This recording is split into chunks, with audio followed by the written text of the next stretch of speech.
पहलगाम हमले को लेकर एक बड़ा खुलासा हो रहा है। आतंकियों की संख्या 5 से 6 बताई जा रही है। 28 लोग इस हमले में मारे गए हैं और इस हमले में अब सबसे बड़ा खुलासा ये हो रहा है कि लश्कर टीआरएफ कमांडर सैफुल्लाह ने ये पूरी साजिश रची थी। सूत्रों के हवाले से खबर है, ये टीआरएफ कमांडर है और लश्कर का फाल्कन ग्रुप बताया जा रहा है। ये इनका एक अलग ग्रुप है फाल्कन, जिसमें कई आतंकियों की भर्ती इस ऑपरेशन के मद्देनजर की गई। खुफिया सूत्रों के आतंकी हमले पर यह बड़ी खबर कि 6 आतंकियों ने हमले को अंजाम दिया था। अब तक कितने आतंकी थे इस बारे में पुष्ट जानकारी नहीं मिल रही थी, लेकिन अब ये बताया जा रहा है कि 6 आतंकी थे जो पहलगाम हमले में शामिल थे। इस पूरे आतंकी हमले में सबसे बड़ा खुलासा, लश्कर टीआरएफ कमांडर सैफुल्लाह ने ये पूरी साजिश रची थी और कुछ दिन पहले बाकायदा रेकी की गई थी इस पूरी जगह में।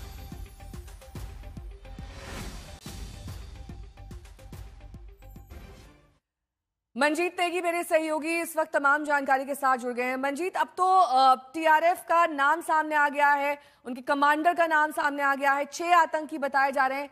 कहीं ना कहीं खुफिया एजेंसियों का ये फेलियर माने जो सही समय पे इनपुट्स नहीं दे पाए।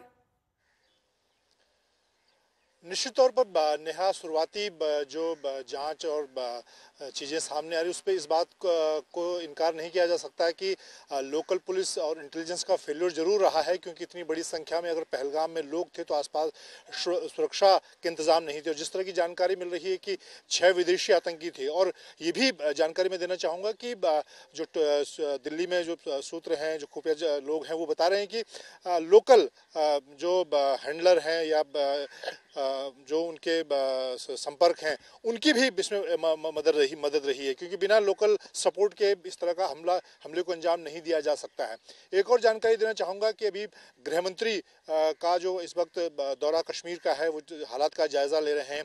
उनके लौटने के बाद अगर मैं दिल्ली की बात करूँ तो यहाँ मैं साउथ ब्लॉक के सामने खड़ा हूँ और प्रधानमंत्री नरेंद्र मोदी ने अपनी यात्रा वापस छोड़ने के बाद जब वो दिल्ली पहुँचे, उनके साथ NSG डोभाल, विदेश मंत्री S जयशंकर और विदेश सचिव विक्रम मिश्री मौजूद थे। एयरपोर्ट पर भी उन्होंने पूरे हालात की जानकारी ली और अब ये जानकारी मिल रही कि अमित शाह गृह मंत्री के लौटने के बाद जो कैबिनेट कमेटी ऑन सिक्योरिटी है, कैबिनेट की सुरक्षा मामलों की जो सबसे बड़ी कमेटी होती है, जो इस तरह के हालात पर चर्चा करती है और आगे कितना बड़ा कदम उठाना है, किस तरह का कदम उठाना है। चाहे हमने पुलवामा आतंकी हमले के बाद देखा हो, एयर स्ट्राइक की बात हुई है, उससे पहले उरी के बाद सरकार ने सर्जिकल स्ट्राइक का कदम उठाया था।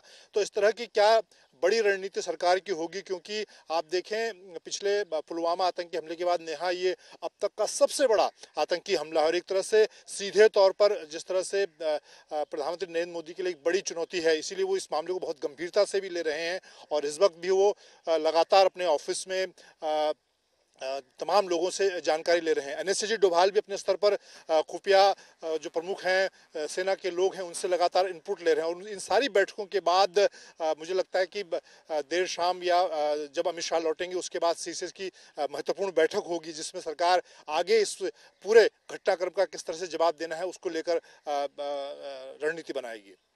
ठीक है, आप बने रहिए हमारे साथ।